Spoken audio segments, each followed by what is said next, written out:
ዛሬ አእምሯችሁን የምፈትንበት ቀን ነው። 6 ተወዳዳሪዎች አሉን። እኔ ጥቅሱን እጀምራለሁ፣ እነሱ በ3 ሰከንድ ውስጥ ጥቅሱን መጨረስ አለባቸው።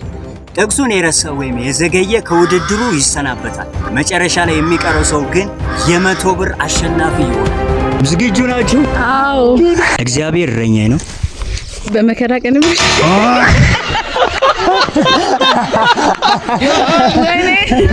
ወጣሻል ከውድድሩ በቃ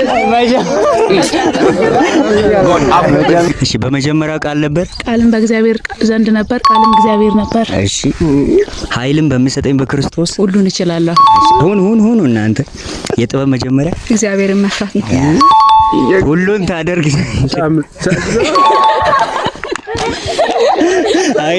አግኝታል። እናንተ ደካሞች ወደኔ ተክሜ ከፈታችሁ ወደኔ ማሳርፋችሁ አንቺ አግኝታል። በሰገንድ ሲታጋረሱ የመጀመሪያ ዙር ቃል ተጠናቋል ማለት ነው። አሁን በፍጥነት ነው ጥያቄ የምጠይቃችሁ፣ በፍጥነት ተመልሱልኛላችሁ ማለት ነው። ዙር 2 በልዑል መጠጊያ የሚኖር ሁሉን በሚችል አምላክ ጥላ ስር ታድራል። ልባችሁ አይታወቅ በእኔ ምመኑ እነሆ በደጅ ቆሜ አንኳኳለሁ። ሌባው ሊሰርቅና ሊያርጅ ይመጣል። የመስቀሉ ቃል ለሚጠፉት ሞኝነት ለኛ ግን ወደ ዙር 3 አልፈናል። ይሄ ከባዱ ዙር ነው፣ ከባድ ጥቅስ። ይሄንን በስፋት ነው እንትን የምትሉት፣ ጥቅሱን ሙሉ ነው የምትሉልኝ ማለት ነው።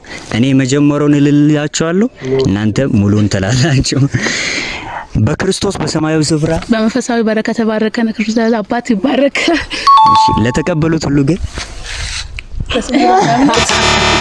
ዳጊ ተሰላብተሻል ማለት ከጥንት ጀምሮ እግዚአብሔር አሁንም ያለ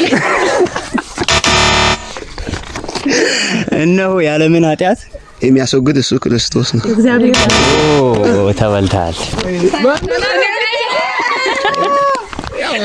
ሰላም ብቻ ላይ የቀረችው እንግዲህ ወደ ዙር 4 ሳናልፍ የዛሬው ውድድር አሸናፊ ሰላም። እንዴት ነበር ውድድሩ? አሪፍ ነበር። እሺ ሰላም አሪፍ ነበር። ብቻ እሺ በጣም አሪፍ ነበር። በዚህ ቀጥል። አሪፍ እና አስተማሪ ነው። በጣም ደስ የሚል ነገር ነው። ፋፈሽ ነው። በጣም ደስ ይላልና እንግዲህ ቤተሰቦች ዛሬ የነበረን ቆይታ ይህን ይመስል ነበር። በቀጣይ ጊዜ በሚገርም ቻሌንጅ ተመልሰን እንመጣለን። የእግዚአብሔር ቃል በሙላት ይኑርባችሁ። እንወዳችኋለን።